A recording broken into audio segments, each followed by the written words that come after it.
पुदीना बड़ा शैतान बच्चा है और जब धनिया और पुदीना मिल जाते हैं तो शैतानी की मतलब कोई लिमिट ही नहीं रहती है। तो जब धनिया और पुदीना छोटे थे तो एक बार उन्होंने सोचा कि चलो टीचर के मजे लिए जाएं। तो जब टीचर ने क्वेश्चन पूछा पुदीना से कि बेटा पुदीना बताइए 4 के बाद क्या आता है, तो पुदीना कहता है मैलम 5। बोला 7 के बाद, तो पुदीना कहता है मैलम 8। 9 के बाद पुदीना कहता है मैलम 10। और 10 के बाद क्या आता है बेटा, तो पुदीना कहता है मैलम गुलाम बेगम और बादशाह। सब बच्चे हंसने लगते और मैडम को आता है गुस्सा पुदीना पे, तो मैडम उसे बना देती है मुर्गा। वैसे ही अपनी शैतानी की वजह से कई बार पुदीना मुर्गा बनता है। तो फिर बीच में पुदीना कुछ दिन स्कूल नहीं आया। वैसे तो वो घूमने गया था शिक्षा भैया और धनिया के साथ, पर जब वो स्कूल वापस आया तो उसे मैम ने पूछा कि भाई पुदीना क्या हो गया बेटा, बड़े दिनों से स्कूल नहीं आ रहे हो। तो पुदीना ने बोला मैडम बर्ड फ्लू हो गया था। तो टीचर ने बोला यार बर्ड फ्लू तो बर्ड्स को होता है ना, इंसानों को थोड़ी होता है भाई। तो पुदीना बोला मैडम इंसान समझा ही कहाँ है आपने, इतने दिनों से मुर्गा बना के रखा है, तो रोज मुर्गा बनने से मेरे को बर्ड फ्लू हो गया। और बच्चे हंसने लगे और मैडम ने सर पकड़ लिया।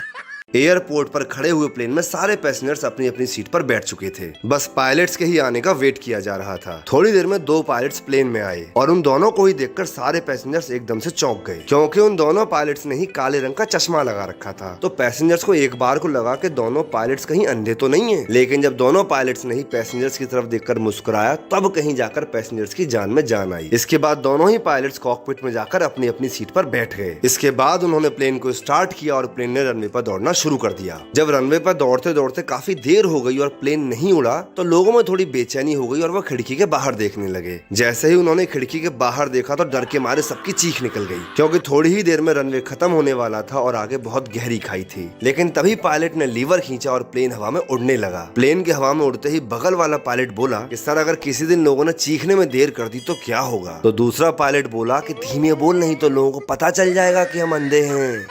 स्कूल की छुट्टी पड़ गई थी और धनिया कोई बकैती नहीं कर पा रहा था। तो एक दिन टहलते टहलते अपनी क्लास की लड़की के घर जाता है धनिया। अरे बेटा धनिया, कैसे आना हुआ?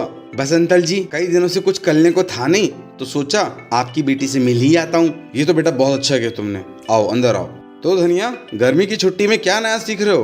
कौन सा समर कैंप ज्वाइन कर रहे हो? ये सब तो बेकार की बातें हैं अंकल जी, क्या रखा है इन बातों में? मैं तो कुछ पर्सनल बात करना चाहता था आपसे। हाँ बेटा धनिया बोलो। अंकल जी, मैं आपकी लड़की का हाथ मांगने आया हूँ। हम दोनों साथ में बहुत मस्ती करते हैं।